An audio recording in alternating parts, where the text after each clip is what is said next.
ঠান্ডা লাগে ঠান্ডা লাগে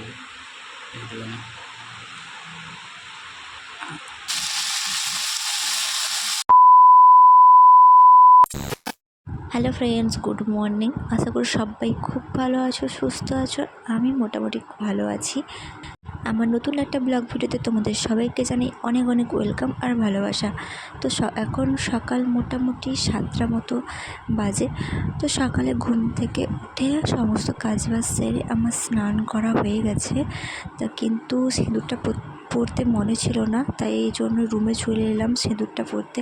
মানে ভিডিওটা স্টার্ট করেই দেখতে পাই যে আমি সিঁদুর পরিনি, তাই রুমে এসে সিঁদুরটা পরে নিলাম। তো সিঁদুরটা পরে এবার যাব বাইরে। বাইরে এসে দেখি যে শ্বশুরমশাই ঠাকুরকে জল ফুল সমস্ত দেওয়া হয়ে গেছে, আর বরমশাই ওইদিকে চা করতে চলে গেছে।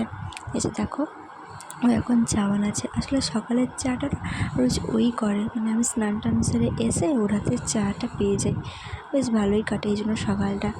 যাই হোক, আজকে অন্য বিস্কুট ছিল না, সুগার ফ্রি ছিল। আমি যদিও সুগার ফ্রি খুব একটা ভালোবাসি না খেতে, যাই হোক সুগার ফ্রি দিয়ে চা খেয়ে নিয়ে আমি চলে এসেছিলাম সকালে রান্না করতে। আর ততক্ষণে ওরা সবাই কাজে চলে গেছে, আর আমি এসেছিলাম আলু কুঁদরি ভাজতে। আলু আর কুঁদরি মিশিয়ে ভাজছি, কেননা যা গরম পড়েছে, এই গরমে পান্তা ভাত ছাড়া আর কিছুই চলবে না। তো আমার শ্বশুরমশাই আর শাশুড়ি মা পান্তা খাবে, তো তার জন্য আমাকে আলু কুঁদরি ভাজা করতে বললো। তো সেই জন্য আমি চাটা খেয়ে চলে এসেছি আলু কুঁদরি ভাজতে। আমি আলু কুঁদরি ভাজছিলাম, আর মাছ ছিল না বাড়িতে, তো মাছ নিয়ে যাচ্ছিলো এই আমাদের বাড়ির সামনে দিয়ে মাছ নিয়ে যায় বিক্রি করতে। তো সেখান থেকে শাশুড়ি মা একটা রুই মাছ আর কটা ছোটো মাছ কিনেছে। এই যে দেখো, দুপুরবেলায় কিন্তু আজকে বাড়িতে ওরা কেউ খাবে না। দুপুরবেলায় আমি আর আমার শাশুড়ি মা দুজন খাবো, সেই জন্য বেশি কিছু মাছ নেওয়া হয়নি। তো মাছ নিয়ে শাশুড়ি মা মাছটা কেটে দিচ্ছিলেন, আর আমি ওদিকে ভাজাটা সেরে নিয়েছিলাম। ভাজা করে নেওয়ার পরে আইসক্রিম যাচ্ছিলো। তো এতটাই গরম না, এখন মোটামুটি 10:30 মতো বেজে গেছে, তাই আইসক্রিম যাচ্ছিলো দেখে আইসক্রিম সবার জন্য নিলাম। আর এদিকে আইসক্রিম খেতে গিয়ে আমার মেয়ের অবস্থা দেখো, ও না আইসক্রিমটা খেতে ওর খুব ভালো লাগছিলো। আর দেখো আইসক্রিমটা এদিকে ঠান্ডা, তাই ও খেতেও পারছিল না, আর ও খাওয়াটা ছাড়তেও পারছে না। আর ওর মুখের অবস্থাটা একবার দেখো, আমার কিন্তু বেশ ভালোই লাগছিলো ওকে। দেখো তোমরা, ছোট্ট মেয়ে তাও আইসক্রিম খাবে। তো যাই হোক, তারপরে আমি চলে গেছিলাম রান্না করতে, কারণ রান্নাঘরে বসে রান্না করতে না এই গরমে প্রচুর কষ্ট হয়, তাই তাড়াতাড়ি রান্নাটা সেরে নিতে গেছিলাম। যেহেতু দুজন খাবো, সেই জন্য 3টে মাছই রান্না করেছি।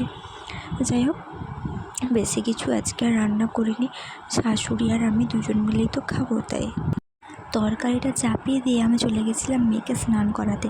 তোকে স্নান করিয়ে ওকে ঘরে বসিয়ে এসেছি, শাশুড়ি মা আছে ওর কাছে। তারপরে এসে আমি তরকারিটা নামিয়ে নিলাম। যাই হোক, তারপরে খাওয়া দাওয়ার পরে আমি সবাই ঘুমিয়ে পড়েছিলাম। ওরা তো কেউ বাড়িতে ছিল না, তাই শাশুড়ি আর আমি খাওয়া দাওয়া করে ঘুমিয়ে পড়েছিলাম।